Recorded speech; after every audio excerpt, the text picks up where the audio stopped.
Hello, everyone. Thank you very much for another episode of Book Talk. I'm here to talk about a history book I've been reading about the American Revolution. So, the book is called 1776.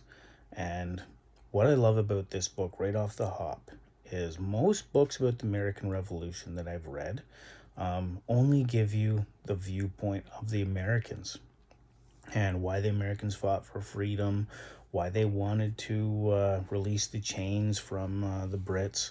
Um, and I can appreciate that, but as a lover of history, I have always wondered, why did the Brits fight so hard to keep this continent in their grasp? Why do they fight so hard to keep Ireland? Why did they fight so hard to keep Egypt? Why did they want all these places under their rule?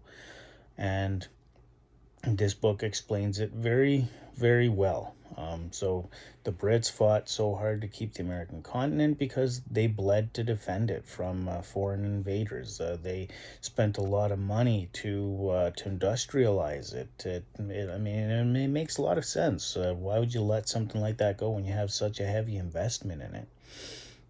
And it also explains George Washington in a whole new light. Well, not really a whole new light for me because the Aboriginal continent, the Contest in North America book that I read that George Washington basically tried to commit genocide against the native people. He was trying to. He basically tried to put a bounty on each scalp for Indians that people would give him. He'd pay a certain amount for them. He'd pay extra for women and children, which shocked me when I read that. So when I read in this book that George Washington did not want African Americans into his military, it shocked me even less because of that other book that I read probably last year. And it also explained that he had himself 100 African American slaves.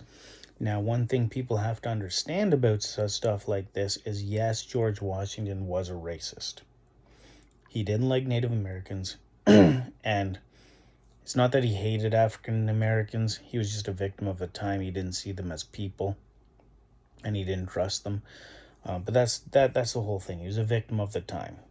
Guaranteed 100 years from now, people are going to look back on our time and see and think of something that we're doing as absolutely horrible and atrocious.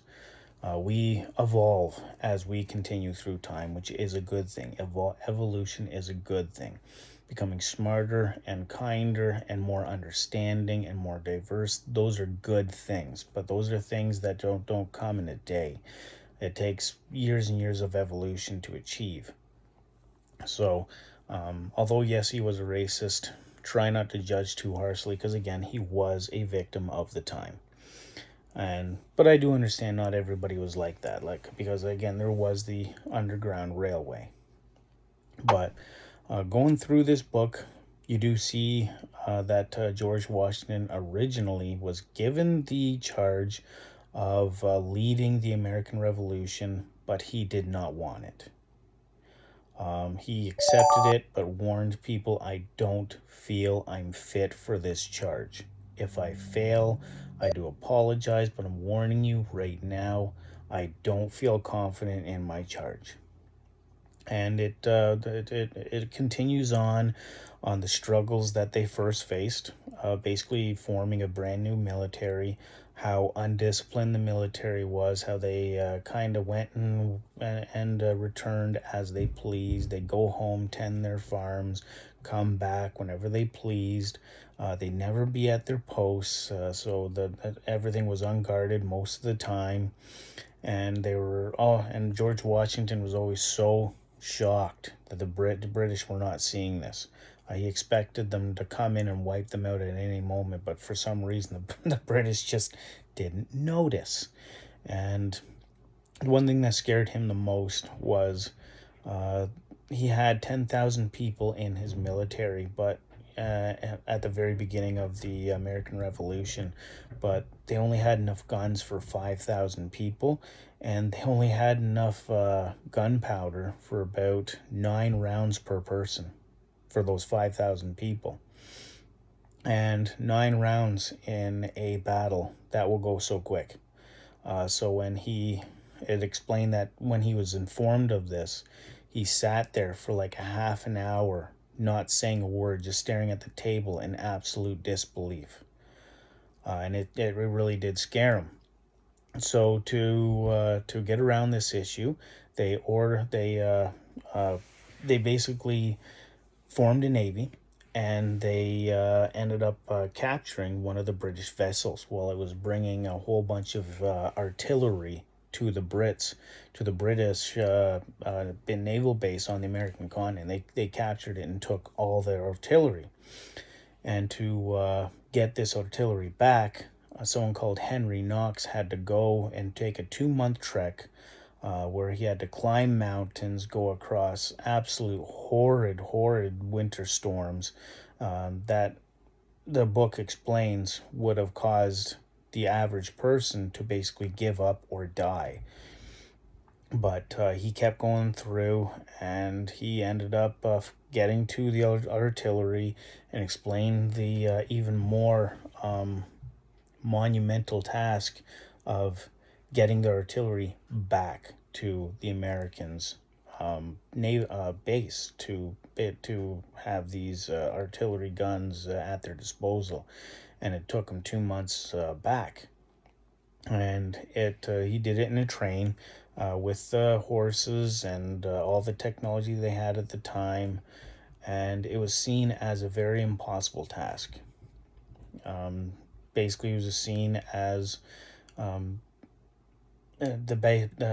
good comparison that I could think of is someone to strap a car to or a minivan to their shoulders and put it in neutral and try and pull it a few miles. Like, it just seems like something you just shouldn't be able to do. And that's what this task was very much seen as. It was seen that people really didn't expect him to complete it, but he did. And that's why the American Revolution was able to continue. And it just kind of makes you think, what would have happened had Henry Knox not passed, not succeeded in his task, and the American Revolution would have had to fight with 9 rounds per person. Obviously, they would have failed, and America would still at this point be a sovereign nation under British rule. So that's about 100 pages into it, and that's pretty much the point where I'm at. I just got to the point of the Boston Massacre, where once they got their artillery, they didn't a siege against Boston, and that went very well for the Americans and not so well for the Brits. And basically, what I'm learning here, because it does give you the Brits side of the story as well, is the reason why the Brits did so bad in the American Revolution is every time they received orders or had to ask for orders, they had to send a message across the ocean. And that took 2 to 3 months to get to their nation, and them to read the inquiry, have a discussion about it in their government, come to a decision, and then send the response back, which would take 3 more months to get back to them. So if they sent something in October, they wouldn't receive a response until like December, January, February.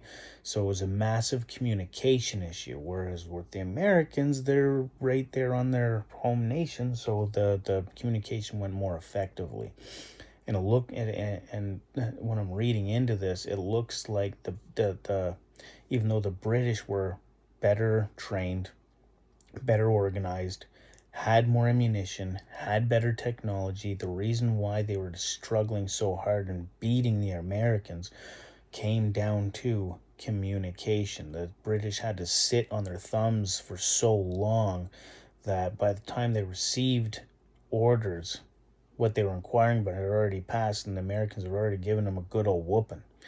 But I would suggest this read, because again, it does give you both sides of the story, and you get to see why the British actually failed. And it's a huge learning. It's a huge eureka, your learning moment of, oh, that's why they failed, because they had more soldiers, they were better equipped, they were more organized. I always wondered, how the hell did the Americans beat them? And starting to learn, it came down to communication, which makes sense when with military, if you don't communicate very well, you're going to get shot. Thank you very much for watching another episode of Book Talk. I will be doing more history books as I go along, because again, I do love history. I also love science, so I'll probably be doing the odd science book.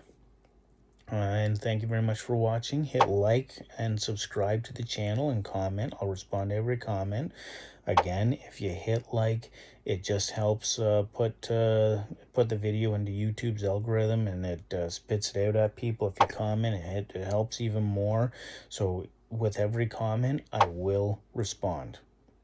I have 2 kids. It might take me a bit to respond. I have a full-time job. This is my side hustle. I also try and read as much as I possibly can to help my side hustle. But eventually I will get to it. I do promise. And I do appreciate everybody's support. At this point in when I'm recording this video, I do have 23 subscribers. I do appreciate the support everybody's giving me. I do have a GoFundMe that's linked into my channel. You'll be able to find it, and it's also on my Twitter page as well. So if you ever do want to leave a tip, feel free. It's not recommended at all. The last person to leave a tip left $200. If you are watching, I do appreciate it. So do my daughters, because they love the clothes that that $200 gave them. Hopefully everybody's having a good week, and I'll see you on the next video. Bye-bye.